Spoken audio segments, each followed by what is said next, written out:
টক ঝাল মিষ্টি আচার তো সবাই খেয়েছেন, কিন্তু এই টক ঝাল মিষ্টি আচার কি ডিমের ভিতর দিয়ে কখনো খেয়ে দেখেছেন? যারা টক ঝাল মিষ্টি পছন্দ করে তারা এই রেসিপিটা খুবই পছন্দ করবে। এটা আমি বাইরে কখনো ট্রাই করিনি, যতবার খেয়েছি আমি আমার বাসায় খেয়েছি ইউটিউব থেকে রেসিপি নিয়ে। হ্যালো এভরিওয়ান, আসসালামু আলাইকুম। কেমন আছেন সবাই? আশা করছি সবাই ভালো আছে। চলেন তাহলে মেইন টপিকে চলে যাই। 2 দিন আগে আমি ডিমের এই রেসিপিটা তৈরি করেছিলাম, যেটা অনেকের কাছে খুব ভালো লেগেছে এবং আমার কাছে অনেকেই রেসিপিটা চেয়েছেন, তাই আপনাদের জন্য আমি রেসিপি নিয়ে চলে আসলাম। প্রথমে আপনাকে ডিম নিতে হবে। আপনারা যে কয়টা ডিম খেতে চান আর যেরকম সেদ্ধ খেতে চান সেরকম করে নেবেন।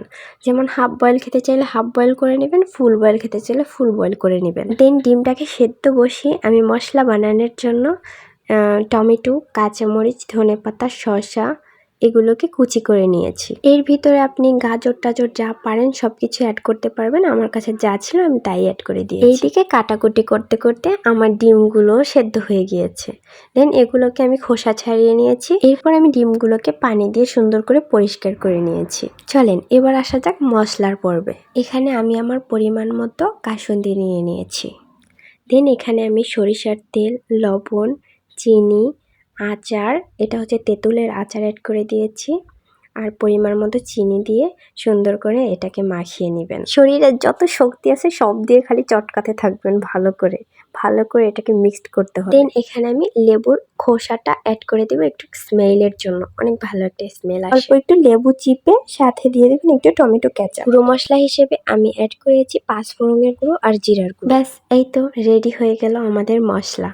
ঘরে থাকা উপকরণ দিয়ে খুব সহজে এটা তৈরি করা যায়। সবকিছু রেডি হয়ে গেলে ডিমগুলো মাঝখান দিয়ে কেটে কেটে এটার ভিতরে মশলাগুলো দিয়ে দিতে হবে। আমি প্রত্যেকটা ডিমের ভিতরে মশলাগুলো দিয়ে নিয়েছি। সব ডিমের ভিতরে মশলাগুলো ভরে নেওয়া হয়ে গেলে এর উপর আমি দিয়ে দিব চাটনি।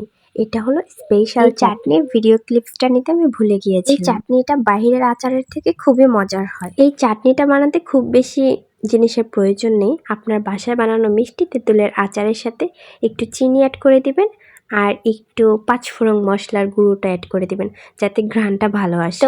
তৈরি হয়ে গেল আমার টক ঝাল মিষ্টি ভাইরাল ডিমের রেসিপি। বিশ্বাস করবেন না আপু, এটা সত্যি খুবই মজার। এটা আমি নিজেও খেয়েছি এবং সবাইকে খাইয়েছি। তারা তো আমাকে বারবার শুধু বানিয়ে খাওয়াইতে বলে। আমি আজকে ভয়েস ওভার দিচ্ছি, বাট আমি কালকেও এটা বাসায় বানিয়ে খাওয়াইছি সবাইকে। মাঝে মাঝে ডিফারেন্ট কিছু ট্রাই করতে হয়। এটা অবশ্যই আপনার বাসায় আপনি ট্রাই করে আমাকে জানাবেন। এই ভিডিওটা আপনার কাছে কেমন লেগেছে সেটা আমাকে জানাবেন। Thanks for watching this video. আল্লাহ হাফেজ।